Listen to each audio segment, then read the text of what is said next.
మేము ఈ రోజు ఇక్కడ ఉద్యమం చేసేది ఆత్మగౌరవ ఉద్యమం. ఇది 3వ దశకు సంబంధించింది. గత 2 దశల్లో మా ఉద్యమం ఫలితంగా ఒకటి రాష్ట్రంలో మిగిలిన 1000 సిబిఎస్ఈ స్కూల్స్ ని మన రాష్ట్రంలో ఏర్పాటు చేయడం జరిగింది.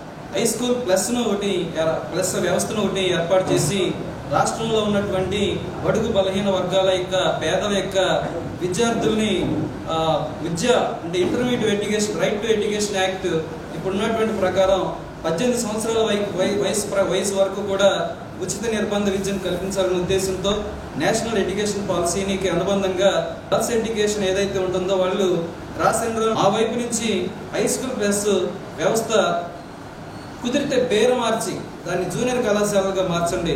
ఇప్పుడు ఆల్రెడీ జిల్లా పరిషత్ జూనియర్ కళాశాలగా పేరు మార్చండి. ఆల్రెడీ 290 హై స్కూల్ ప్లస్లో గర్ల్స్ ఎడ్యుకేషన్ జరుగుతుంది. 210 కో ఎడ్యుకేషన్ పాఠశాలను కూడా ఏర్పాటు చేయడం జరిగింది.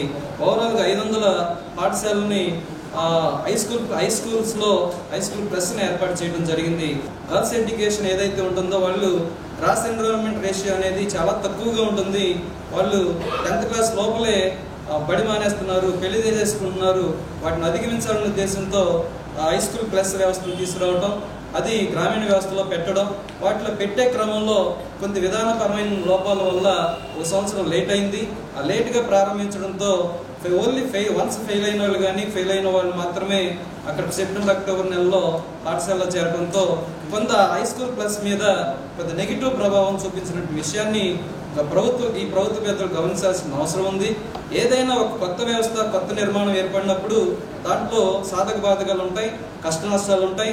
వాటిల్లో ఒక పెద్ద మనసుతో విద్యా వ్యవస్థలో మార్పులు తీసుకురావడానికి ప్రయత్నం చేసినటువంటి అలా చేయటం ద్వారా అక్కడ ఎక్కడైతే స్థానికంగా ఇంటర్మీడియట్ వ్యవస్థ ఖర్చుతో కూడింది కాకుండా తక్కువ ఖర్చుతో ఉచితంగా దొరుకుతుందో పిల్లలకి ఉచితంగా పొందేటువంటి అవకాశం ఉంటుంది. కాబట్టి ఆ విద్యా విధానాలని అనేక విధానాల్లో మార్పు చేసుకోవచ్చు.